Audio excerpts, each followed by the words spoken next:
Welcome to Cognito Key. Have you ever wondered how polls seem to predict elections or how big companies figure out what millions of us want?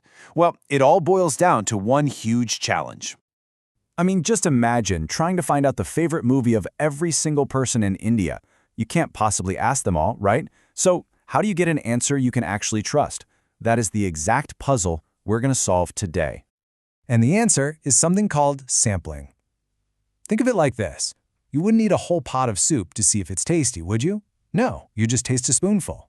But, and this is the really important part, not all spoonfuls are created equal. The way you choose that sample can be the difference between a perfect prediction and getting it completely wrong. Okay, so now we get why we sample. Let's dive into the how. We're going to meet our two main contenders: probability sampling, which is all about a fair chance, and non-probability sampling, the researcher's pick. Then we'll have a showdown to see their differences and finally figure out which one to use and when. First up in the ring, let's talk about probability sampling. Just think of this one as the method that's built on a foundation of fairness and equal opportunity for everyone. The secret sauce here is randomization. The whole process is designed so that every single person in the big group has an equal, known shot at being picked. This is how you create an unbiased sample that can truly, honestly reflect the whole population. Now, there are a few different ways to do this, from something as simple as pulling names out of a hat to more complex, structured methods. But they all share one golden rule. The selection is based purely on chance, not on what a researcher personally thinks or prefers. And in the other corner, we have non-probability sampling. If probability sampling was all about chance, this method, well, this one is all about the researcher's choice. See the total flip here? With this method, people do not have a known or equal chance of being included. Instead, who gets picked is based entirely on the researcher's own judgment and whatever the specific goals of their study are.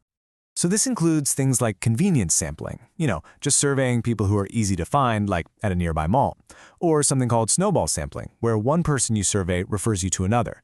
These methods are often way quicker and cheaper for sure, but they come with a major trade-off.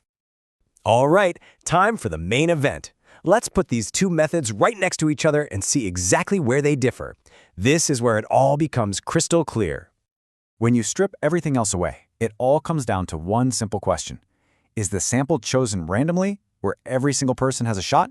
Or is it chosen arbitrarily, where the researcher is the one making the call? This one difference, it changes everything. So let's break this down. Over on the left, with probability, everything is random. This lets you do what's called conclusive research, where you can draw really firm conclusions. The results are unbiased, which means you can make statistical inferences. That's just a fancy way of saying you can be pretty confident that what you found in your sample is also true for the entire population. Now, look to the right at non-probability. It's arbitrary, right? It's based on judgment. So this is best for exploratory research, when you're just starting to explore a new idea. The results are very likely biased, so you can only make analytical inferences. This means you might get some great insights about the specific people you talk to, but you absolutely cannot assume those insights apply to everyone else. So let's just hammer this home. The most crucial point is this. When you need your sample to be a miniature, accurate version of the entire population, probability sampling is the way to go. Because everyone had a fair chance of getting in, you can be so much more confident that your findings are unbiased and truly representative. And here is that trade-off we talked about.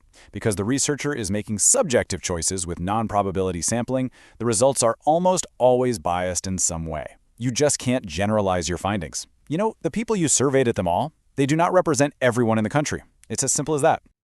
Okay, so we've seen the good, the bad, and the biased. Now for the most practical part. How do you actually pick the right tool for the job? Look, it's not about one method being good and the other bad. Not at all. It's about understanding what you are trying to do. What's your goal? Each method has a time and a place where it shines. So here's the bottom line, this simple rule of thumb. Use probability sampling when your research needs to be conclusive. Think of those big national election polls or government surveys where you need the numbers to be an accurate reflection of the entire country. But use non-probability sampling when your research is exploratory. If you're just developing a new app and you need some quick, early feedback to brainstorm ideas. Talking to a convenient group is perfectly fine and actually pretty smart. And that brings us to our final thought for today. The next time you see a news report or an article that mentions a survey or a poll, I want you to just pause for a second and ask yourself this one question. Was everyone given a fair chance to be included, or was this a specific group handpicked by a researcher? The answer to that question will tell you a whole lot about how much you can really trust the results. If you found this explainer helpful, and I hope you did, please do hit that like button, share it with someone who might be interested, and of course, subscribe to Cognito Key. Our whole mission here is to make complex topics clear and simple for you. Thanks so much for watching.